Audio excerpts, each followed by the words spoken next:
अच्छा अब देख, सबसे पहले तो अपन ये करेंगे, अपन ऐसा इसलिए कर रहे हैं कि जब SO3 को इधर अंदर जाएगा ये, तो ये पानी से रिएक्ट करेगा, तो मुझे सॉल्वेंट चाहिए, क्योंकि ये सॉल्वेंट रिएक्ट करेगा। जितने मोल्स इसके होंगे, इसके मोल्स अपन को पता है कितने हैं, 4/SO3 का मास होता है 80, तो इसके 4/80 मोल्स हैं, तो 4/80 मोल्स पानी भी रिएक्ट कर जाएगा, मतलब वॉल्यूम ऑफ सॉल्वेंट भी चेंज होने वाला है। तो अपन पहले लिखते हैं, इसमें इसकी बात करते हैं पहले, मास of solution, density into volume कर लेते हैं। डेंसिटी कितना है 1.96, वॉल्यूम कितना है 196 ग्राम। मास ऑफ H2SO4, H2SO4 कितना मास होगा, तो अपन कहेंगे H2SO4 का मास इसमें है 80% ऑफ दिस, सो 196 का 80%, 80/100। तो इसको मल्टीप्लाई करके मैं कैलकुलेट कर लेता हूँ। मैं 80/100 का मतलब हो गया 196 इंटू 8 से मल्टीप्लाई, 8 4 9 जा कितना हो जाएगा 872 प्लस 4 76 6 7 8 प्लस 7 कितना हो जाएगा अपने पास, 8 प्लस 7 कितना आएगा 50, 156.8 आ गया ये ग्राम। तो मास ऑफ H2SO4 आ गया। तो मास ऑफ वाटर कितना होगा, that is equal to 196 minus, ये तो मास ऑफ सोल्यूशन था, minus 156.8, that is equal to हो गया अपने पास 196 156.8 है, जीरो कर देते हैं। तो इधर 10 2 आ गया अपने पास, तो इधर 5 और 15 तो 9 आ गया अपने पास, और इधर 18 माइनस ये 39.2 आ गया, 39। ये ग्राम। अब अपन कहेंगे देखो, जितने मोल्स इसके होंगे ना, उतने मोल्स पानी इससे रिएक्ट भी करेगा। तो इसके मोल्स जितने, उतने मोल्स पानी रिएक्ट कर गया, है ना, जितने मोल्स इसके हैं उतने मोल्स पानी रिएक्ट कर जाएगा। और मल्टीप्लाई बाय 18 करते हैं, तो weight of water reacted, water reacted ये आ गया अपने पास। अब वेट ऑफ वाटर रिएक्टेड आ गया अपने पास, तो अपन क्या करते हैं, इसको सॉल्व कर लेते हैं। तो ये अपने पास आ रहा था 1/20, सो 18/20 है, मतलब अपने पास 9/10 आ गया। 18/20 का मतलब 9/10 मतलब 0.9 आ गया अपने पास। सो अपन 0.9 मतलब 0.9 gram of water is reacted, ठीक है। तो इसमें से 0.9 ग्राम ऑफ वाटर अपन हटा लेंगे, क्योंकि इससे रिएक्ट कर जाएगा ना 0.9 ग्राम ऑफ वाटर इससे। SO3 अपन ने उतना ही तो मिक्स किया था, है ना, SO3 जो अपन ने मिक्स किया है वो उतना ही तो मिक्स किया है, राइट। एक मिनट में इसका टाइमर बढ़ा दूं, ऐसे बार बार डिस्प्ले टाइमर 10 मिनट्स कर लेते हैं। तो अपन को यही तो गिवन था कि भाई अपन ने कहा कि solution prepared by dissolving 4 grams of sulfur trioxide in 100 ml of H2SO4 solution, which is 80% by mass of H2SO4 and having a density of this. Molecular mass of H2SO4 अपन को पता चल गया। तो अपन को पता चल गया कि वाटर कितना रिएक्ट किया, तो अपन को वाटर का मास माइनस करना पड़ेगा। तो 39 से अपन इसमें से 0.9 माइनस कर देते हैं, तो 0.9 माइनस करेंगे तो अपन ये आ जाएगा अपने पास 3, इधर हो गया 38.3। तो weight of water is equal to कितना आ गया 38.3 ग्राम्स, और वेट ऑफ H2SO4। अब वाटर रिएक्ट करेगा तो इसके साथ तो H2SO4 भी बनेगा, तो H2SO4 के कितने मोल्स, जितने मोल्स इसके मोल्स उतने ही इसके होंगे, तो दैट विल बी 4/80, और मल्टीप्लाई करेंगे 98 से, क्यों, क्योंकि इसका मॉलिक्यूलर मास 98 है, तो इसका भी ग्राम आ गया, तो अपन ये कहेंगे 1/20 आया। तो ये अपने पास आया, दैट इज 98 मतलब हो गया 49 ना, 4.9 ग्राम। तो H2SO4 कितना बन गया, तो पहले था अपने पास ये, अब उसमें 4.9 ग्राम और ऐड करो, तो मास ऑफ H2SO4 कितना हो जाएगा, तो अपन कहेंगे भाई पहले कितना था 156.8, अब कितना बन गया 4.9 ग्राम, तो टोटल मास कितना हो गया ये हो गया। अब टोटल मास आ गया, तो अपन कहेंगे 156.8 और प्लस कर लेते हैं 4.9, सो ये 7 हो गया अपने पास, 1 हो गया अपने पास, 6 161.7 ग्राम आ गया, तो ये आ गया अपने पास 161.7 ग्राम। अब क्या करें, तो अपन कहेंगे अब क्या है, मास ऑफ सोल्यूशन देख लो आप, वेट ऑफ सोल्यूशन कितना हो गया, तो 38.3 प्लस 161.7 ग्राम हो गया, ये टोटल मास ऑफ सोल्यूशन हो गया। तो इसमें ऐड कर लेते हैं अपन कितना 38.3 ग्राम से ऐड करते हैं, तो ये हो गया 0, कैरी 1, ये भी 0, कैरी 1, ये भी 0, और ये 200 हो गया अपने पास। तो ये आ रहा है अपने पास 200 ग्राम। तो percentage of H2SO4 in the solution बता देते हैं भाई। मास ऑफ H2SO4 कितना था, 161.7 डिवाइडेड बाय 200 कर देते हैं, मल्टीप्लाई बाय 100 कर देते हैं। तो 161.7 डिवाइड बाय 2 आ गया अपने पास। तो 2 से डिवाइड कर लेते हैं, 8 हो गया, और इधर अपने पास कितना हो जाएगा, 8 हो गया, ये 16 और 17 है, तो पॉइंट कितना आएगा अपने पास, 88 ना, 80.8%। 80.85। ले भाई अपना आंसर। तो इसमें Yes, sir. सारा कुछ वेट से रिलेटेड था, सब कुछ अपन को वेट से कैलकुलेट करना था। अब बताओ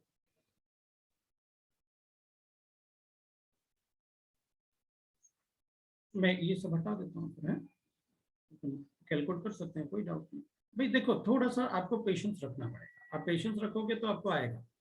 आप अगर सॉल्व खुद भी कर रहे होगे ना, तो आप कुछ एक छोटा मोटा पार्ट मिस्टेक करते हो। मतलब मोस्टली मैंने बच्चों को देखा कि भाई वो छोटा मोटा कोई मिस्टेक करते हैं, वरना वो उनका डायरेक्शन वही होता है। अगर आप शीट पे अपना मतलब वो भी पढ़ोगे, अगर आप नोट्स भी पढ़ोगे, तो उसमें अपन को सारी चीजें गिवन होती है।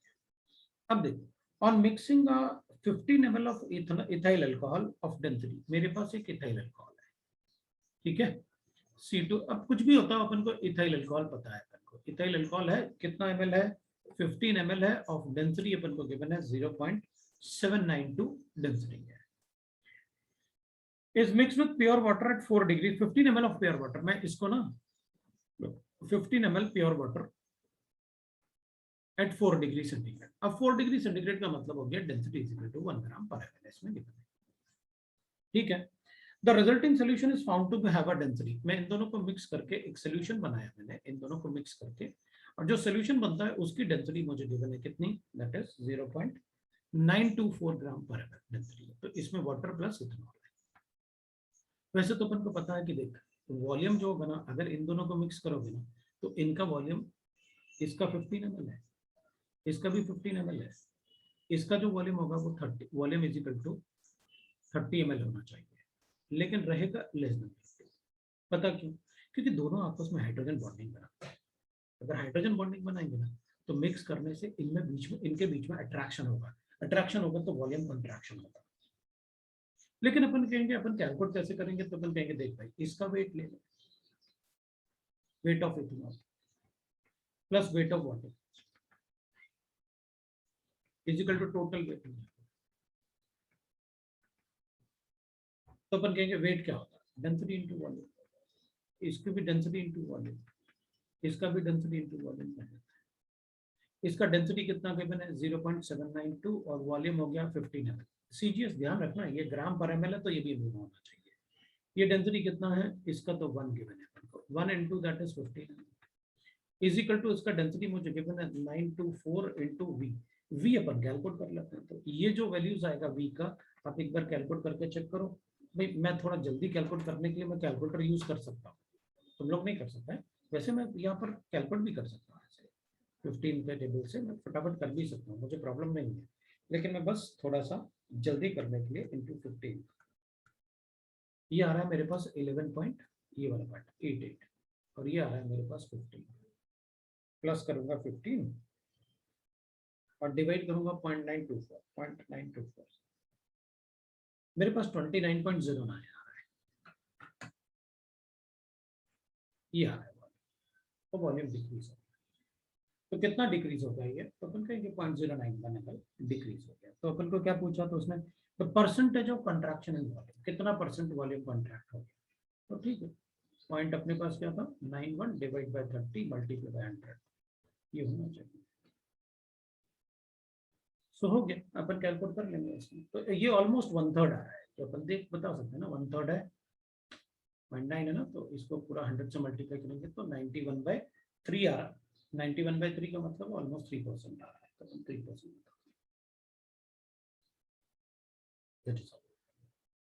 ये आपका क्वेश्चन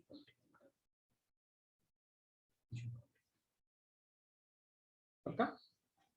अब आप पार्ट 2 पूछो। Yes sir. अब आप पार्ट 2 में बता सकते हैं, मुझे न्यूमेरिकल वैल्यूज बताना है मुझे, और बता दो पार्ट 2 में, मैं पार्ट 2 बता देता हूँ। वैसे अपन ने पार्ट 2 भी डिस्कस किया हुआ है, पता मुझे जैसे याद आ रहा है अपन ने पार्ट 2 भी डिस्कस किया हुआ है। लेकिन सर हमने अब पार्ट देखो, 2 आप क्वेश्चन आप पूछ सकते हो, अगर मैं पूछ रहा हूँ तो आपको बताना चाहिए ये ठीक है, अगर नहीं किया तो हाँ चैट पे लिख दो आपको अगर कोई डाउट करना है।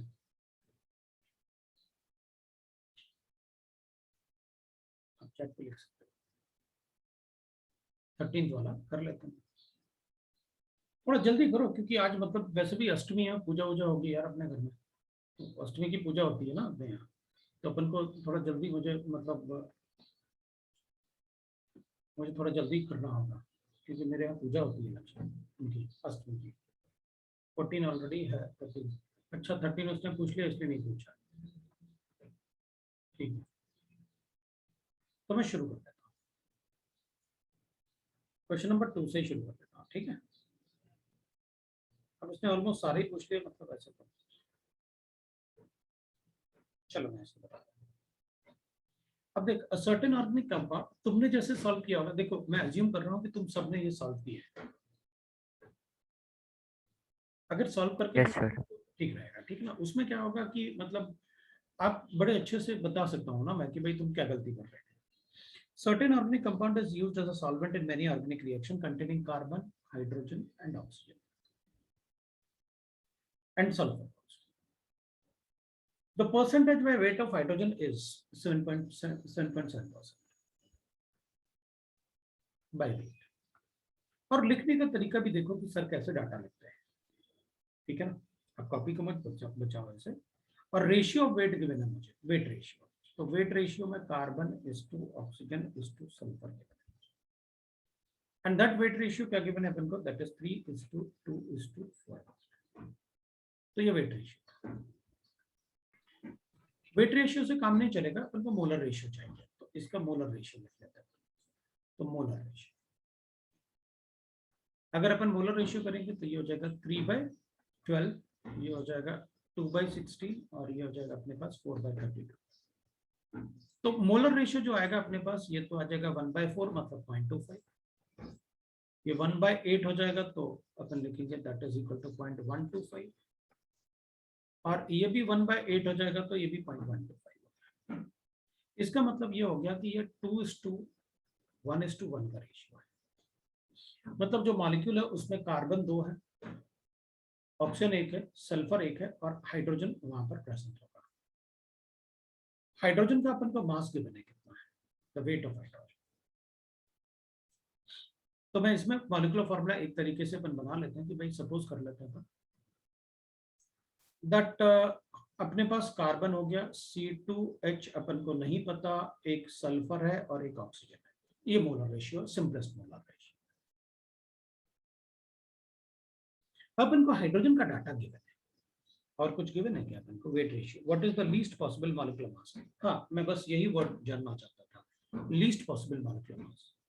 लीस्ट पॉसिबल मॉलिक्यूलर मास का मतलब है मैं इनके रेशियो को मिनिमम ले लूंगा, ले लिया। अब हाइड्रोजन का अमाउंट कैलकुलेट कर लेते हैं, तो अपन कहेंगे देख टोटल मास कितना हो जाएगा इनका, तो ये हो जाएगा सपोज करते हैं 12 ग्राम, ये हो जाएगा 32, हो जाएगा 48। इसका मास ले लेते हैं, इसका मॉलिक्यूलर मास होता है 1, तो 1 into x ये हो जाएगा weight of hydrogen divided by total weight कर लेता हूं मैं, 24 plus 1 into x plus sulphur 32 plus मैं लिख लेता हूं दैट इज कितना, plus oxygen 32, and that is coming out to be multiply by 100, ये आ गया वेट परसेंट ऑफ क्या, hydrogen, and that is equal to given to us 7.7। लो भाई आपका x का वैल्यू आ गया। मैंने mass of hydrogen, mass percent of hydrogen ना, मैंने क्या किया, सभी को मॉलिक्यूलर मासेस से मल्टीप्लाई कर सर ऑक्सीजन का 16 नहीं आएगा। लिया। सर ऑक्सीजन का 16 आएगा ना, क्योंकि O2 नहीं है, वो सिर्फ O है। ऑक्सीजन कितना आ रहा, हाइड्रोजन कितना आ रहा है 16। नहीं सर, सर ऑक्सीजन का वहाँ अच्छा पर हाँ हाँ हाँ 30। हाँ हाँ हाँ, एक ऑप्शन लेना है, 2 into 12 आ गया, 24 आ गया, और ये 1 into x आ गया, प्लस ऑप्शन के लिए 16 लेना पड़ेगा, दैट इज ये आ गया। अब x का वैल्यू कैलकुलेट करो, इतना आंसर,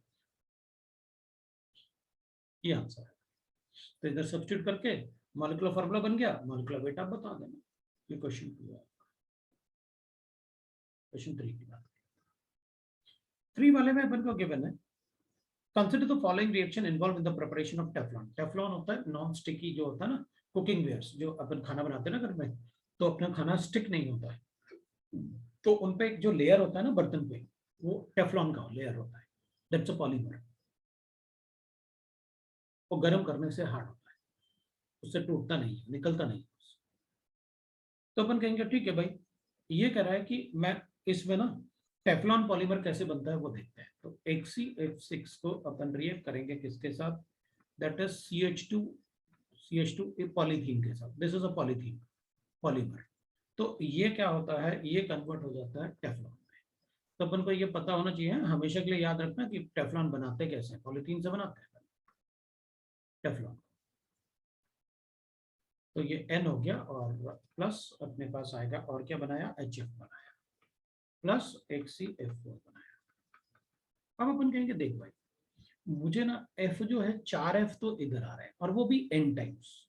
कार्बन तो N टाइम्स है, लेकिन जो हाइड्रोजन आप यहां से निकालोगे वो हाइड्रोजन भी N टाइम्स नहीं, मतलब 4N हाइड्रोजन निकलेंगे इससे, और हाइड्रोजन सिर्फ इसमें है, मतलब इसका मोलर कोफिशिएंट तो 4N मुझे लिखना ही पड़ेगा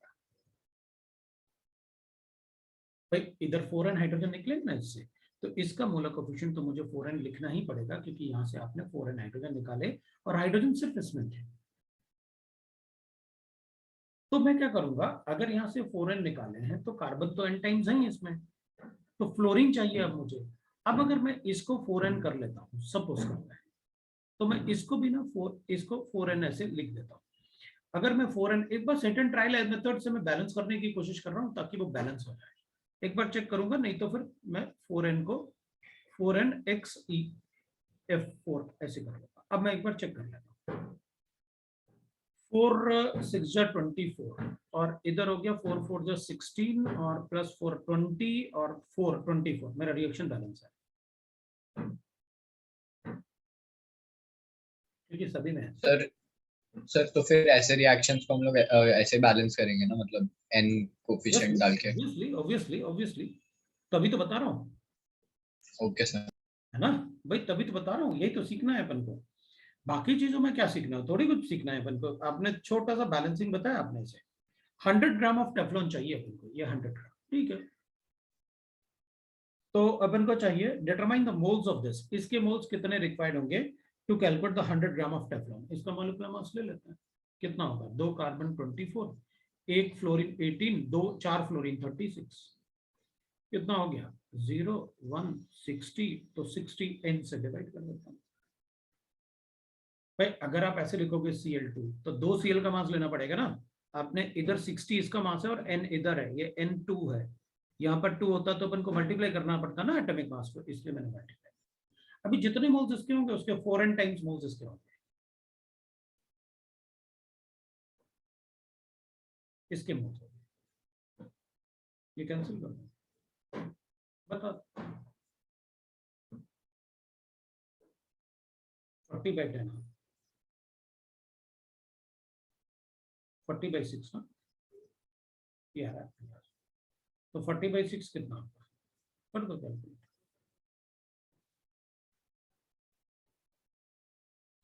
एक फ्लोरीन का मुझे कुछ ऐसे गड़बड़ लग रहा है, एक फ्लोरीन मैंने कम दिया था, एक फ्लोरीन का, हाँ एटॉमिक नंबर मतलब 9 होता है फ्लोरीन। फ्लोरीन का एटॉमिक नंबर 9 होता है, फ्लोरीन का एटॉमिक नंबर 9 होता है।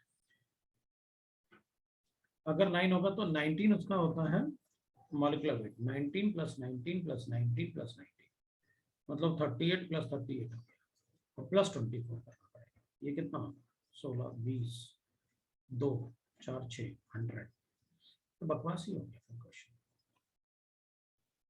ले भाई आओ, वही ना, क्योंकि इंटीजर नहीं आ रहा था इसलिए मुझे शक हुआ। अरे वो क्यों हटा दिया, 100 gram divide by molecular weight, ये लगा हो गया 3। क्वेश्चन नंबर 5, क्वेश्चन नंबर 5 में मुझे गिवन है यार ये क्वेश्चन तुम लोग पहले पूछ चुके हो और वापस पूछ रहे हो, पता है? ये सारे क्वेश्चन पहले पूछ रखे हैं आपने। मुझे गिवन है molar mass, a 3:2 molar ratio of FeO and Fe2O3.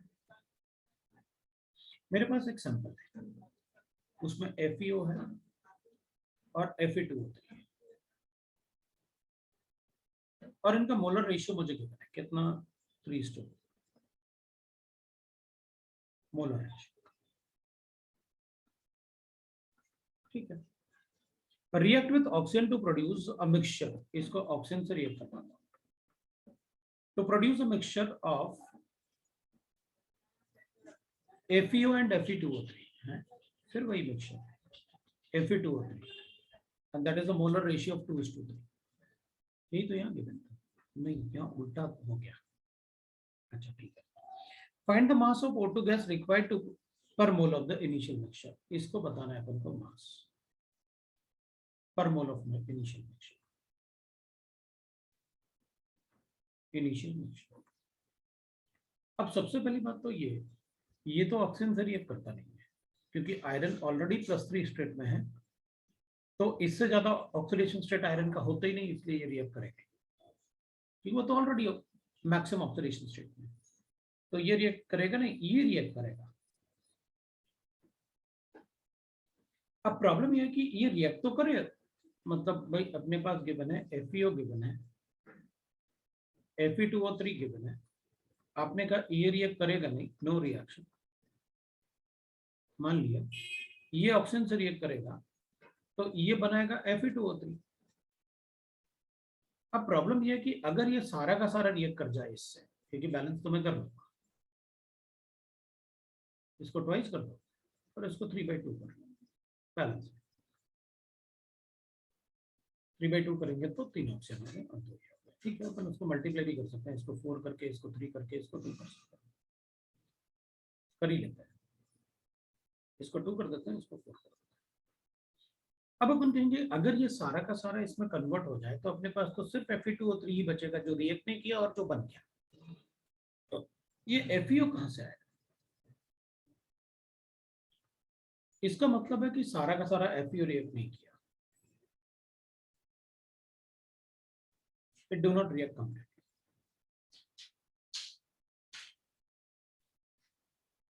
As it is present in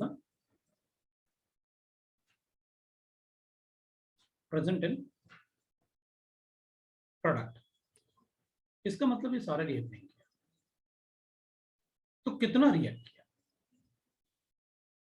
तो अपन कहेंगे एक काम करते हैं, इनिशियली इसका मोलर रेट, इसके मोल्स ले लेते हैं A और इसके मोल्स ले लेते हैं B।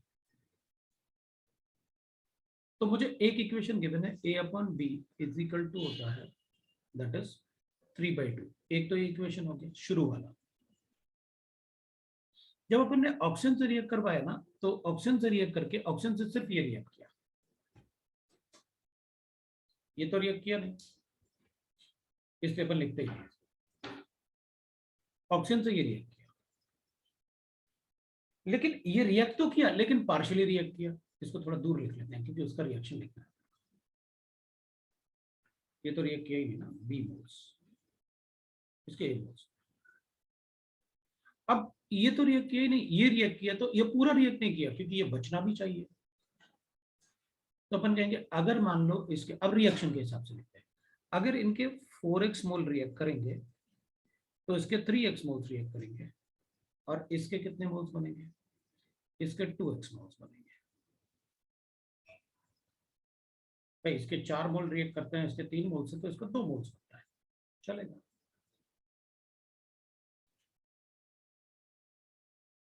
राइट, ठीक है। तो फिर अगर इसके 4 मोल्स रिएक्ट करके इसके 3 मोल्स रिएक्ट किए और इसके 2 मोल्स बने, तो इसके मोल्स तो इनिशियली A लिए थे, तो बचे हुए मोल्स ये हो गए A - 4x। ये तो 3x रिएक्ट कर गया और ये 2x बन गया।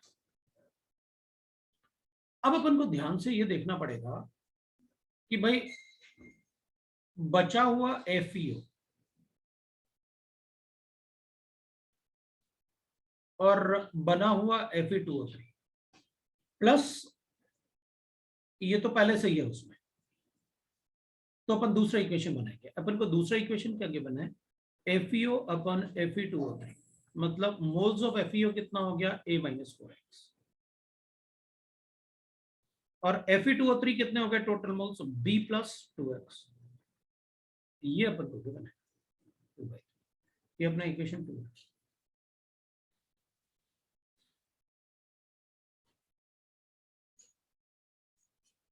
अब इसको थोड़ा सॉल्व करते हैं ताकि अपन को x पता चल जाए कि A/B तो गिवन है,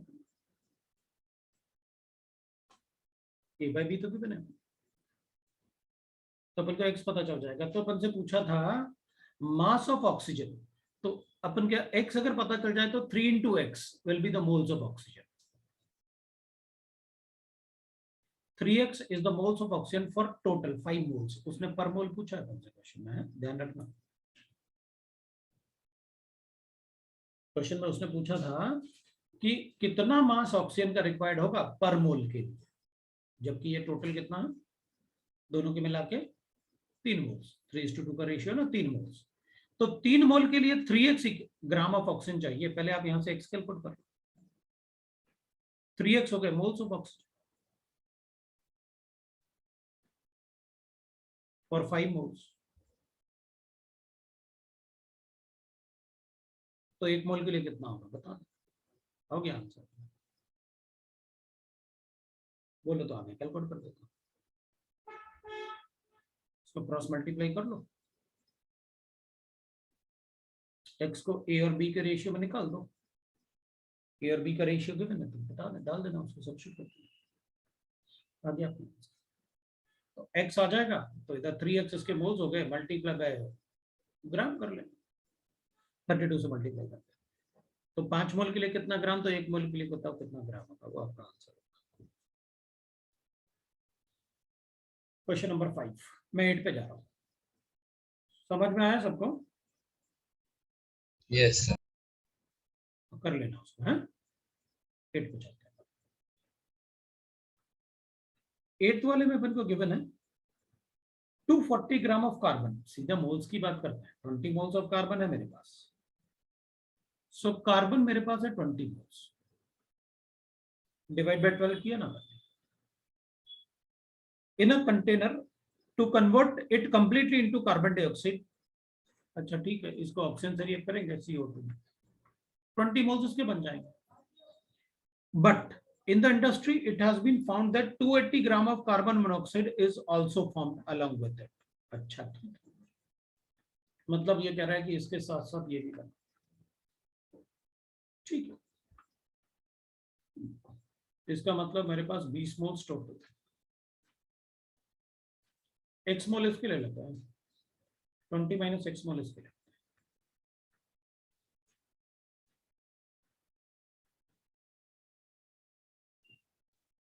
so 280 gram of carbon monoxide is also formed। Find the mole percentage yield of CO2 in the reaction। ठीक है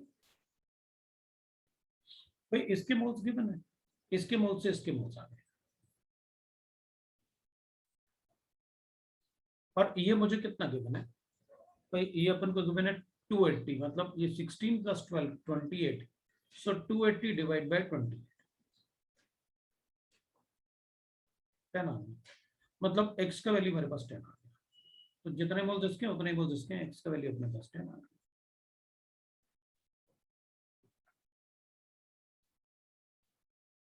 अब क्या बताऊं इसमें, कुछ है बताना? तो अपन से पूछा था कि मोल परसेंट बताना था, हाँ तो भाई ठीक है ना, 20 मोल्स थे कार्बन के, उसमें 10 मोल्स ही CO2 में कन्वर्ट हुआ, मतलब 50% ही कन्वर्ट हुआ, उसने मोल परसेंट पूछा था, percentage mole percent yield of CO2, तो 20 में से 50 10 मोल्स यहाँ गए, मतलब 50% यहाँ रिएक्ट किया और 50% यहाँ रिएक्ट किया, हो गया।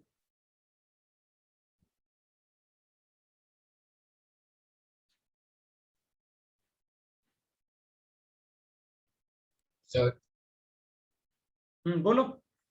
सर रिएक्शंस को सेपरेट कभी लिखना चाहिए और एक साथ कभी लिखना चाहिए? मैंने तो कई बार आपसे कहा कि अलग लिखा करो, नहीं लिखते हो तो मैं क्या? हाँ सर, बट सर मतलब नॉर्मली ऐसे नॉर्मल क्वेश्चंस में हम लोग एक साथ लिख लेते हैं ना। नहीं, मैं तो नहीं लिखता। मैं तो हमेशा, मैंने जब तुम्हें क्वेश्चन पढ़ाया भी क्लास में तब भी बोला ऑलवेज राइट सेपरेट रिएक्शन, जब मैंने आपको कंपोजिशन पढ़ाया। मैं कभी नहीं बोलता ओके सर। साथ लिखने के लिए। भाई मैं तो वो बताऊंगा ना जो बच्चों को इजीएस्ट होगा। मुझे यही इजीएस्ट लगता है कि बच्चे इसमें उनको पता रहता है भाई ये भी बनाना है, ये भी बनाना है, तो एक जगह इधर भी रिएक्ट करवाना है, इधर भी करवाना है, तो अलग अलग लिखो ना। एक जगह एक्स ले लो, एक जगह 20 - 6, साफ साफ दिखता है reaction.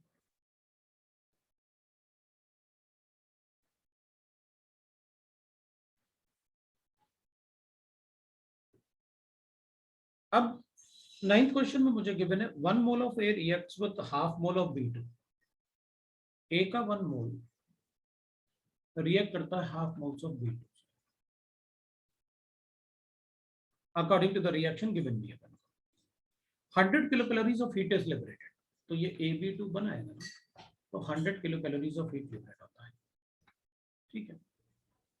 When 1 mole of A reacts with 2 moles of B2, मतलब A 2B2 के साथ रिएक्ट करेगा तो AB4 बनाता है और इसमें 200 किलो कैलोरीज हीट लिबरेट होती है।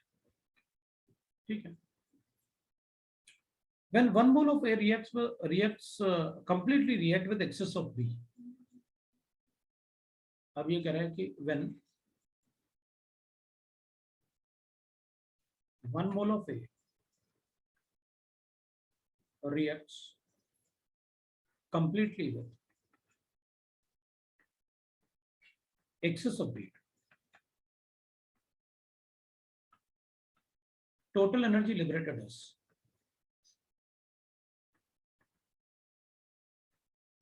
140। ठीक है।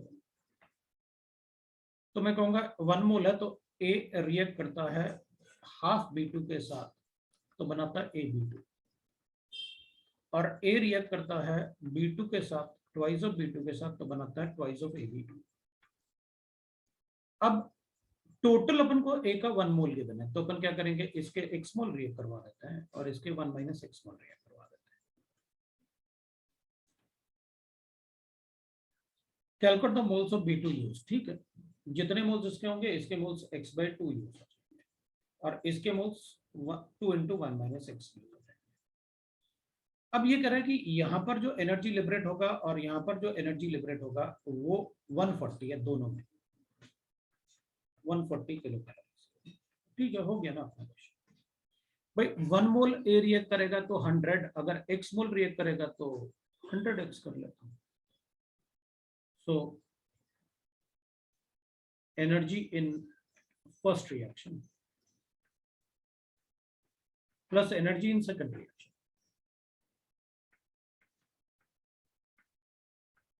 Is equal to 140 kilo calories करना है।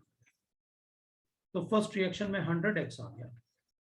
भाई 1 मोल से 100 आता है तो x मोल से 100x आ जाएगा। 1 मोल से 200 आता है तो 1 - x से 1 मोल से 200 आता है तो 1 - x से 1 - x into 200 that is equal to 140। x का वैल्यू आ गया हमारे पास, बाकी तुमको पता है x इज मोल्स, मुझे बताने की जरूरत नहीं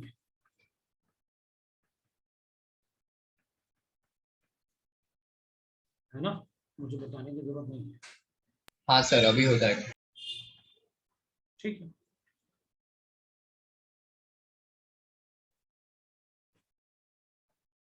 बाकी x आपको पता है, इधर 0.6 डालो और इधर 0.6 कर लेना आपने, अब हो जाएगा। इस टाइप के क्वेश्चन में पता है एनर्जी रिलेटेड में और फिर इस टाइप का जो डाटा गिवन होता है, एक बार ध्यान रखना अच्छे से कि यार ठीक है ना यार, थोड़ा कॉमन सेंस यूज कर। देखो अभी तक 10th क्लास तक अपन को किसी ने नहीं कहा कि आप अपना दिमाग यूज करो,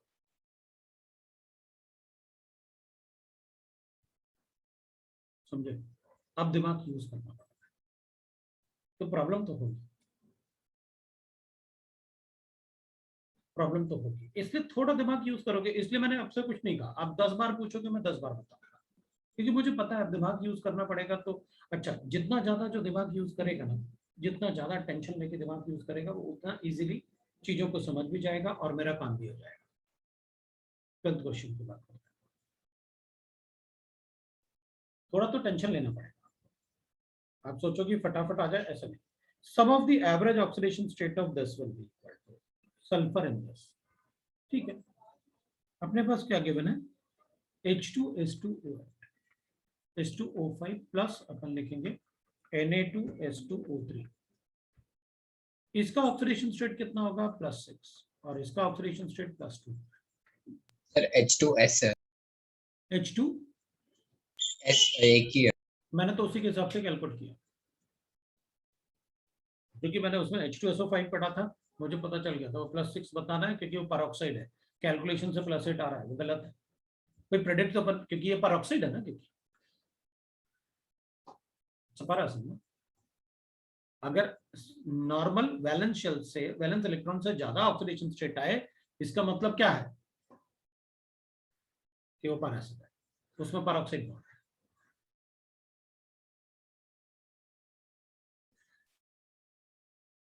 तो क्वेश्चन नंबर 12 हो गया अपने पास। 13th वाले,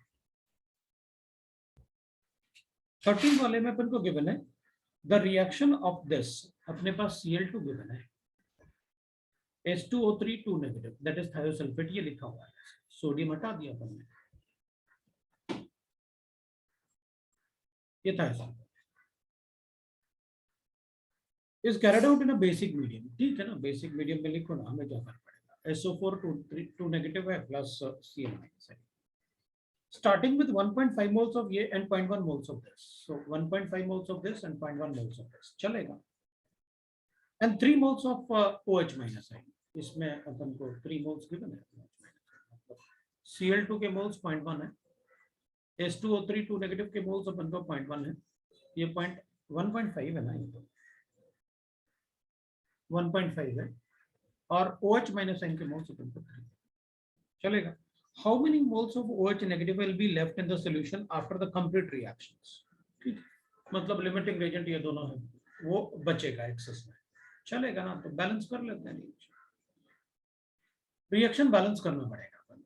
तो अपन कहेंगे भाई देख, Cl2 twice of Cl minus n plus 2 electrons, n factor 2 है, वैसे मैं यहाँ पर भी कैलकुलेट कर सकता हूँ, लेकिन मैं कोई रिस्क नहीं लेना चाहता। H2O3 2 नेगेटिव है, कन्वर्ट्स इनटू SO4 2 नेगेटिव। पहले मैं सल्फर बैलेंस कर लेता हूँ, कर दिया, उसके बाद ऑक्सीजन बैलेंस करता हूँ। यहाँ 8 है और यहाँ 3 है, यहाँ पर 3 है और यहाँ पर 8, तो मैं यहाँ पर 8H2 5H2 लिख लेता हूँ। तो 5 ऑक्सीजन ये 3 ये 8 हो गए, और यहाँ भी 8 हो गए। अब हाइड्रोजन बैलेंस करूंगा, हाइड्रोजन बैलेंस करूंगा तो इधर लिखूंगा 10 है ना ये, तो 10 OH minus n will be gives you 10 H2। ठीक है, अब इलेक्ट्रॉन बैलेंस कर लेता हूँ। यहाँ पर इलेक्ट्रॉन कितने हो गए, पहले तो मैं वाटर को हटा लेता हूँ, कोई बात नहीं, बाद में भी हटाओगे तो भी चलेगा। इधर OH minus n ये 12 हो गए टोटल नेगेटिव चार्ज, और यहाँ पर 4 हो गए, तो 8 नेगेटिव चार्ज लिखना है, इधर 8 नेगेटिव चार्ज। तो ठीक है, इसको मल्टीप्लाई करता हूँ 4 से, और इसको मल्टीप्लाई करता हूँ 1 से, ये मैंने 2 से डिवाइड कर दिया, यहाँ भी 2 से, यहाँ भी 2 से। तो मेरे पास रिएक्शन क्या आ गया, 4Cl2 प्लस ये 1 है, तो H2O3 2 नेगेटिव, प्लस इसको मैं 1 से मल्टीप्लाई करूंगा तो ये 10 OH minus gives you 8 Cl minus I plus 4 twice of SO4 2 negative plus 5H2, ये आपका बैलेंस रिएक्शन। चल बैलेंस कर लेते हैं। 10 OH minus I, Cl2 4 आया, ये 1 आया, ये ट्वाइस आया, और ये 4, ये ट्वाइस आया, और ये 8 आया, और ये 5, ये तो बैलेंस रिएक्शन। अब मुझे लगता है अपन को कोई फर्क नहीं, इसका 0.1 मोल, इसका 0.1 मोल, इसके 0.10 मोल से रिएक्ट करेगा, रहा कितना, इसका 0.1 मोल, इसके 10 टाइम्स है ना। तो अब इसमें मोलर कोफिशिएंट कैलकुलेट कर लेगा, तो मोलर कोफिशिएंट से अपन को पता चलेगा क्या करना है अपन को। How many moles of OH minus n will be left in the solution after the complete reaction? Assume no other reaction take place. ये 0.3 मोल्स नहीं है, ये 3 मोल्स। चलो भाई, चलो कर देते हैं। इसके 1 मोल के साथ इसका 1 मोल रिएक्ट करेगा, इसके 0.1 के साथ 10 टाइम्स ना इसका 1 मोल रिएक्ट करेगा, तो इसके 0.1 मोल के साथ इसका 1 मोल रिएक्ट करेगा तो 2 मोल्स बचेगा। इसके 1 पॉइंट मोल के साथ इसके अपन मोल्स 10/3 इधर कैलकुलेट कर लेते हैं ना, OH/10 is equal to Cl2/4। Cl2 कितना 1.5 है, तो 1.5 है तो इसके मोल्स कितने रिक्वायर्ड होंगे 15। इसके कितने मोल्स रिक्वायर्ड होंगे 15 और है कितना 3। तो इसके साथ तो लिमिटिंग रीजन नहीं आ रहा है। अरे यार कुछ गड़बड़ किया मैंने, रुकना, मैंने कुछ तो गड़बड़ कर दिया यहाँ पर ना, इसकी वजह से गड़बड़ हुआ है, ठीक से लिखा लिखा होगा। हाँ अब कर लेते हैं अपन, तो OH माइनस आयन के मोल्स डिवाइडेड बाय अपन करते हैं 10 इज इक्वल टू Cl2 के मोल्स डिवाइडेड बाय 4। Cl2 के मोल्स अपन को कितने गिवन थे 1.5, तो ये अपन को गिवन है 1.5, तो 1.5 इंटू 10 हो गया अपने पास, क्या आ जाएगा अपने पास 15/4।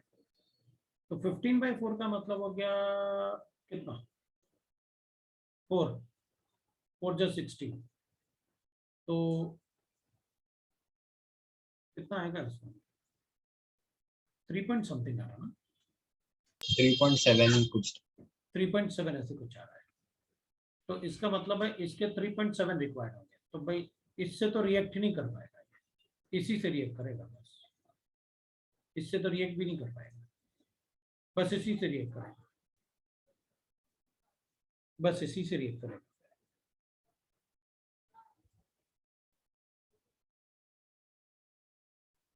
स्टार्टिंग विद दिस ना, तो इसका 4 टाइम मतलब 0.4 यहाँ भी रिएक्ट कर जाएगा, तो बचेगा ये इसके रिएक्शन के बाद 0.1 के साथ 0.4 रिएक्ट कर गया तो 1.2 बचा, और 1.2 बचेगा तो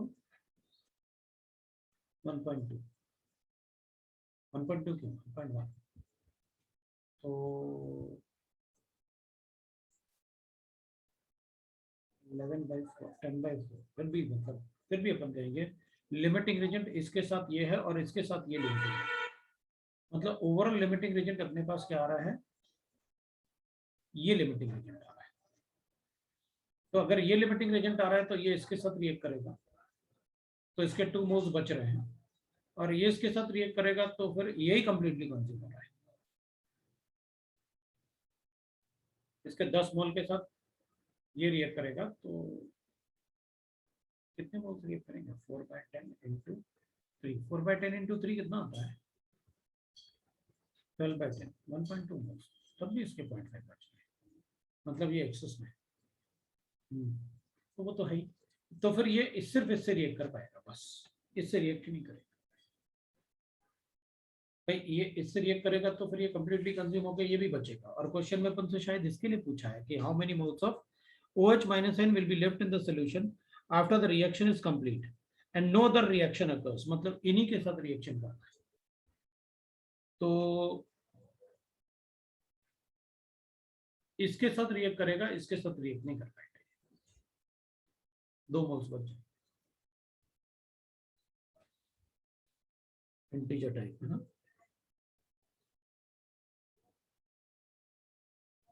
इन बेसिक मीडियम, हाँ ठीक है सही है, कोई प्रॉब्लम नहीं, ये आ गया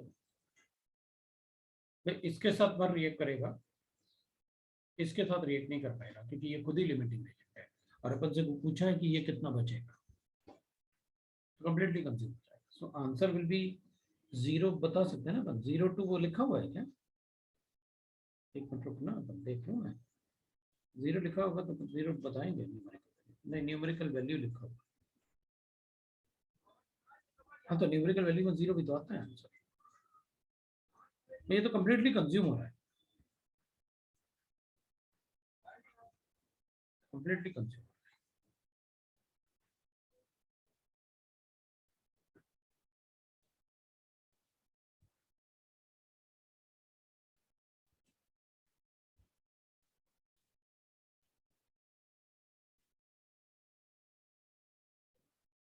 आंसर क्या गिवन है इसमें? The reaction of Cl2 with this to be carried out in a basic medium starting with 1.5 moles of this Cl2, 0.1 mole of this and 3 moles of OH minus ion. How many moles of OH minus ion will be left in the solution after the reaction is complete? 0. अब इसमें दो answer हो सकते हैं मेरे, 0 भी हो सकता है और 2 भी हो सकता है। 0 अगर ये इससे रिएक्ट करना शुरू करता है,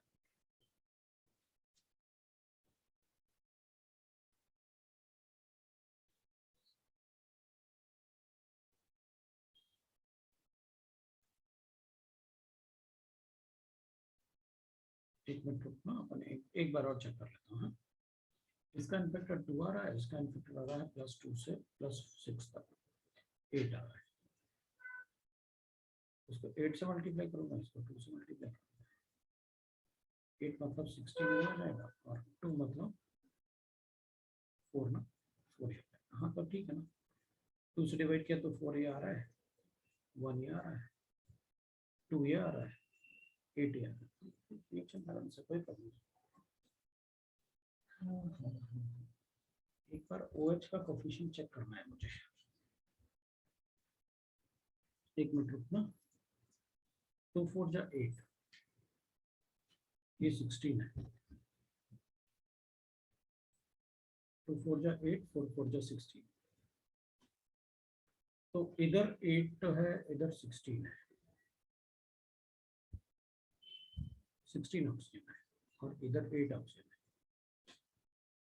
तो मैं इधर 8 H2 ऐड करूंगा, तो 2 4 जा 8 और 4 4 जा 16, तो 8 हो गया। और फिर इधर में 16 OH माइनस आयन ऐड करूंगा और इधर में 16 वाटर ऐड करूंगा।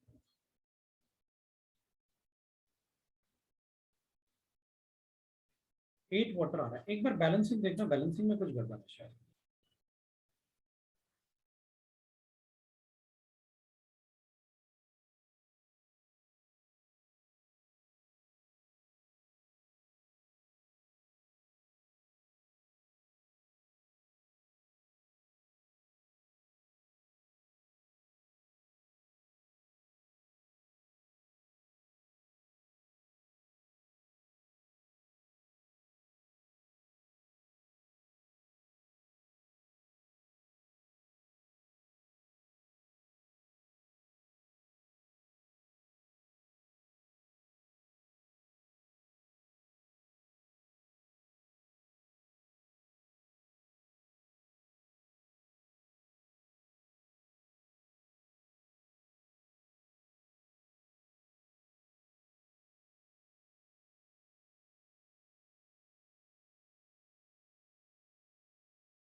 हाँ जी बच्चा, यार मैं कहीं मतलब बैलेंसिंग में ना, कोने में बैलेंसिंग करने के उसमें कुछ गड़बड़ कर दिया मुझे। अरे यार, मुझे ये वाला हाफ रिएक्शन वापस बैलेंस करना पड़ेगा। एक बार देख लेता हूँ, मुझे ऐसे शक हो रहा है तो मुझे बैलेंस कर लेना चाहिए। इसलिए ना मैं कहता हूँ कि बिल्कुल सारे स्टेप्स ना क्लियरली लिखना चाहिए। बच्चों को भी यही बोलता हूँ कि मैं सारे क्लियरली स्टेप लिखा करो, तो उसमें सब गड़बड़ हो जाती है। मुझसे गड़बड़ हो गई, लेकिन पता नहीं गड़बड़ हुई कि नहीं, लेकिन बस मैं शक की वजह से वैसे कर रहा हूँ, शायद ही अपन से गड़बड़ हुई हो। यहाँ पर पहले तो अपन ने सल्फर बैलेंस कर लिया, हो गया बैलेंस। 3 ऑक्सीजन थे इधर, 2 4 जा 8 ऑक्सीजन थे।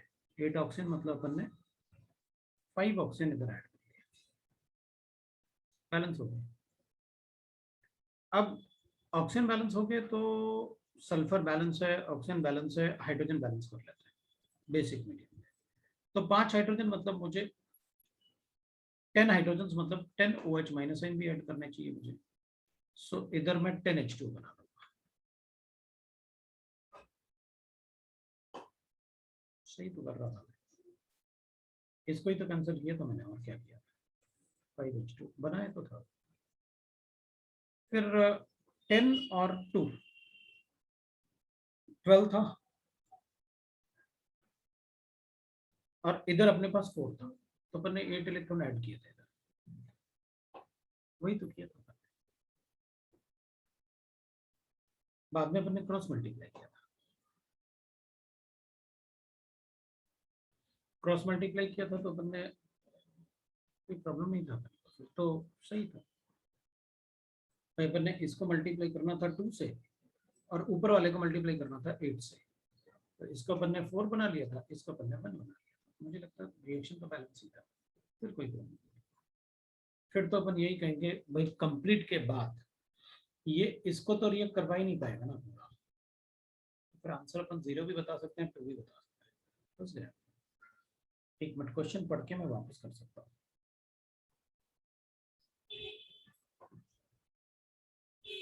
The reaction of Cl2 with S2O3 2 negative sulfate and this to be carried out in a basic medium, starting with 1.5 moles of Cl2 and अब अपन एक बार लिमिटिंग रीजन चेक कर लेते हैं। ये सब सही था अपना, कोई प्रॉब्लम नहीं। अब मुझे थोड़ा लिमिटिंग रीजन चेक करना है, तो मैं कहूंगा इन दोनों में लिमिटिंग रीजन होगा OH minus sign divide by 3 divide by 10 is equal to Cl2 divide by 4। अगर मैं Cl2 को पूरा कंज्यूम करता हूं तो 1.5, तो मुझे OH कितना चाहिए, तो 15/4 मतलब 3.7 चाहिए, और ये है 3, मतलब ये लिमिटिंग रीजन है। तो फिर अगर मैं इसको 3 लेता हूं तो 3 4 जा 12, 12/10 मतलब 1.2। अगर मैं इसको करता हूँ 1.5, इसको कैलकुलेट करता हूँ, ये कैसे आ रहा है यार, देखना। अगर मैं इसको पूरा कंप्लीटली कंज्यूम करता हूँ तो OH minus n divide by 10 is equal to Cl2 divide by 4। अगर मैं इसको पूरा कंप्लीटली कंज्यूम करूँ तो OH माइनस n चाहिए 3.7। अगर मैं इसको पूरा कंप्लीटली कंज्यूम करूँ तो 3 4 जा 12 डिवाइड बाय 10 चाहिए, मतलब 1.2 चाहिए इसका, तो ये एक्सेस में है, मतलब इसका रिएक्शन नहीं बताना है, क्योंकि ये भी लिमिटिंग एजेंट है इसके साथ, मतलब सिर्फ इन दोनों का रिएक्शन होगा बस। और इन दोनों का रिएक्शन होगा तो अपन कहेंगे OH minus n divide by 10 is equal to S2O3 2 negative divide by 1। इसको कंप्लीटली अगर कंज्यूम करेंगे तो इसका 0.1 मोल है, मतलब 1 मोल यूज होगा, तो इसका 1 मोल यूज होगा, तो फिर ये 3 में से 2 मोल्स बच जाएगा, इसके साथ रिएक्शन नहीं होगा इसका। तो इसका मतलब है, अपन से पूछा था how many moles of OH will left in the solution after the reaction is complete, assume no other reaction take place. तो फिर भाई इसमें 2 मोल्स बता दूंगा मैं, ये नहीं बताऊंगा, क्योंकि ये वाला रिएक्शन ही नहीं है। ये रिएक्शन तभी होगा जब ये कंप्लीटली यूज होगा, वहां गिवन होगा, तब बताऊंगा। So left will be 2 moles. Question number 14, मुझे लगा इसमें कहीं गलती तो नहीं करती मैंने। 14 वाले में इन द फॉलोइंग रिएक्शन अपन को गिवन है XZN प्लस डाइल्यूट HNO3 मतलब YHNO3 है अपने पास, gives you AZNO3 whole twice और प्लस है BH2O and C ammonium nitrate. ये बनाना है। अमोनियम नाइट्रेट कहाँ से आ गया यार, तो सम ऑफ द मोलर कोएफिशिएंट, चलो कोई बात नहीं, क्योंकि देखो जब अपन से इंटीजर टाइप पूछा जाए वो भी, मतलब इसमें तो अपन रिस्क कभी नहीं लेंगे। मीडियम एसिडिक है, जिंक को एक बार रिएक्ट करूंगा जिंक नाइट्रेट के साथ बना देता हूं, तो मैं यहाँ पर HNO3 लिख लेता हूँ ट्वाइस ऑफ HNO3, क्योंकि नाइट्रेट 2 थे, मैंने ट्वाइस ऑफ HNO3 लिख दिया, plus twice of H plus n plus 2 electron ले दिया। ये तो हो गया एक रिएक्शन बैलेंस। दूसरा रिएक्शन बैलेंस में करूंगा, HNO3 को बैलेंस करूंगा मैं अमोनियम नाइट्रेट के साथ, अमोनियम नाइट्रेट के साथ। नाइट्रेट है पर चलेगा, 2 नाइट्रोजन कर लेता हूँ, अभी नाइट्रोजन बैलेंस है।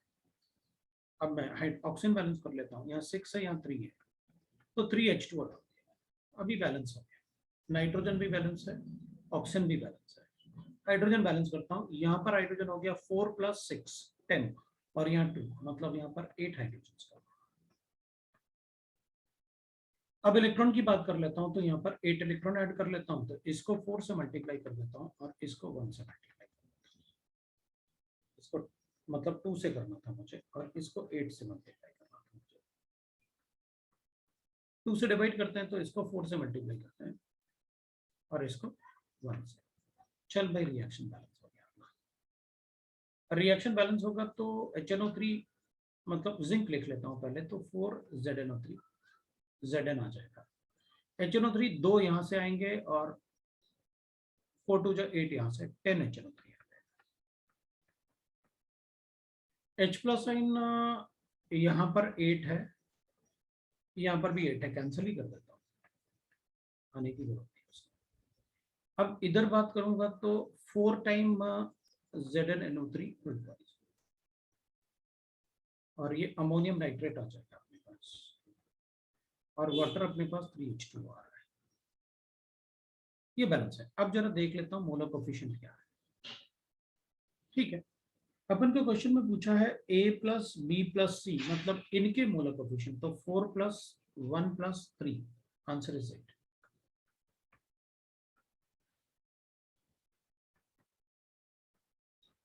या हो गया।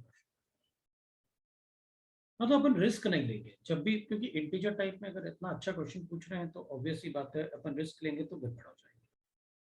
14 क्वेश्चन, 14 के बाद 17 भी पूछा है आपने, तो मैं 17 भी बता दूं। चल 17 वाले में what volume of 90% alcohol by weight density given है, must be used to prepare 80 ml of 10% alcohol by weight, density given है। ठीक है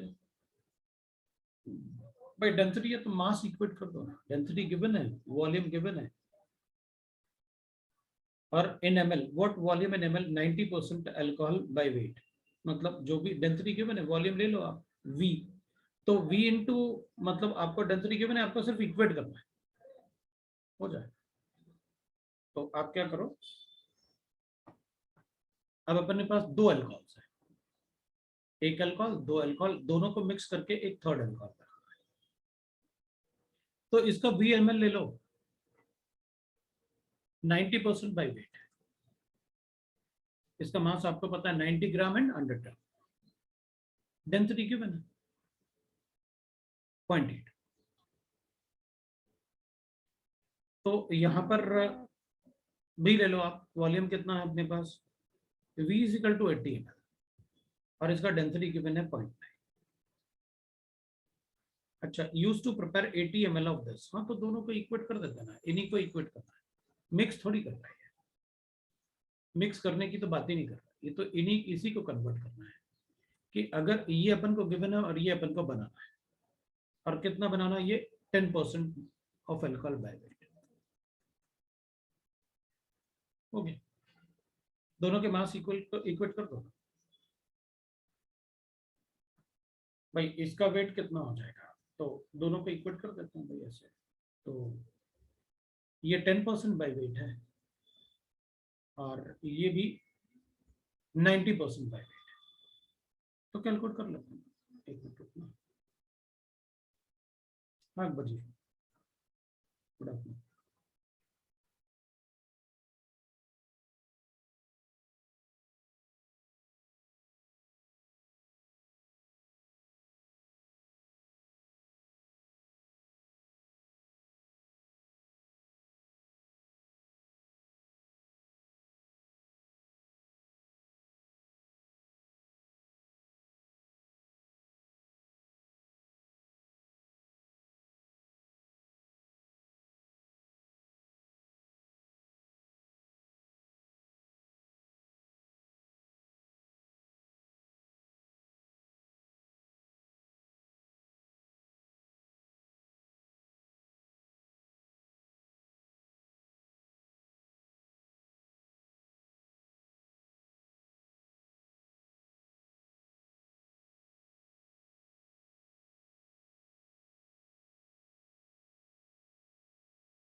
हाँ जी, तो हमें क्या करना है, दोनों मतलब डेंसिटी अपन को, वॉल्यूम को मास कैलकुलेट कर लो, डेंसिटी कैलकुलेट कर लो, 90% बाय वेट ये है और 10% बाय वेट ये है।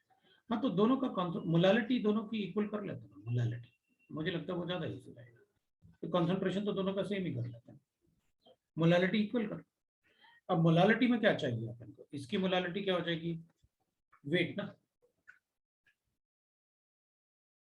weight in gram divided by molecular weight multiplied by 1000 divided by weight of solution, weight of solvent।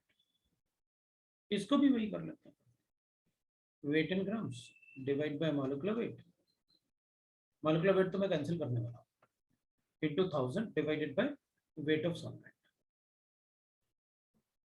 लो भाई हो गया। अब इसमें क्या करना है अपन को, इसका वॉल्यूम, तो इसका वेट कैलकुलेट करना है, तो V into D is equal to weight, तो V अपन ने ले रखा है, डेंसिटी अपन ने 0.8 ले रखा है, is equal to weight of solution. तो अपने पास जो वेट ऑफ सॉल्यूशन में अपने पास जो आएगा वॉल्यूम, अब इसमें मास कितना है, तो weight of solute is equal to कितना आ जाएगा अपने पास, 90% ऑफ द वेट है, सो V इंटू 0.8 इंटू 90/100, ये आ गया वेट ऑफ सॉल्यूट, मतलब अपने पास वेट इन ग्राम आ गया सॉल्यूट का वेट। मॉलिक्यूलर मास तो कैंसिल करना, ठीक है, इसका वेट ऑफ सॉल्यूट आ गया। अब इसका वेट ऑफ सॉल्यूट कैलकुलेट कर लेते हैं, so volume into density is equal to weight of solute, weight of solution, weight of solution volume कितना दे रखा है आपने 80 और डेंसिटी दे रखा है आपने मुझे 0.9, तो वेट ऑफ सॉल्यूशन, तो वेट ऑफ सॉल्यूट कितना हो जाएगा 10% बाय वेट, मतलब 80 इंटू 0.9 इंटू 10/100, ले भाई इसका वेट आ गया, इसका वेट आ गया, इसका वेट आ गया, वेट ऑफ सॉल्यूशन दोनों में गिवन है, तो वेट ऑफ सॉल्वेंट आ जाएगा, वेट ऑफ सॉल्वेंट कितना आ गया V इंटू 0.8, तो वेट ऑफ सॉल्यूशन था, माइनस V इंटू 0.8 इंटू 0.9, ये लो भाई आ गया, ये आपका वेट ऑफ सॉल्वेंट हो गया इसके लिए। अब ये वाला डाटा इसको यूज कर लो और ये वाला डाटा इसको यूज कर लो, weight of solvent, weight of solvent calculate करना है तुमको, तो आ जाएगा 80 इंटू 0.9 माइनस 80 इंटू 0.9 इंटू 0.1, ये लो भैया ये वाला डाटा। अब इसमें सब्स्टिट्यूट कर लो, ये वॉल्यूम हर अननोन क्वांटिटी है, बताओ 1000 कैंसिल कर दो, ये लो भैया आपके पास डाटा, तो यहाँ पर मॉलिक्यूलर वेट कैंसिल हो गया, वेट, इसका वेट ऑफ सॉल्वेंट कैलकुलेट करेंगे, इसका वेट ऑफ सॉल्यूट, इसका वेट ऑफ सॉल्यूट ये है, इसका वेट ऑफ सॉल्वेंट ये है, वेट ऑफ सॉल्यूट इसका, और ये सब्स्टिट्यूट करो, हो गया। चलो अब आज इतना ही पढ़ते हैं, बाद में अपन आगे। सर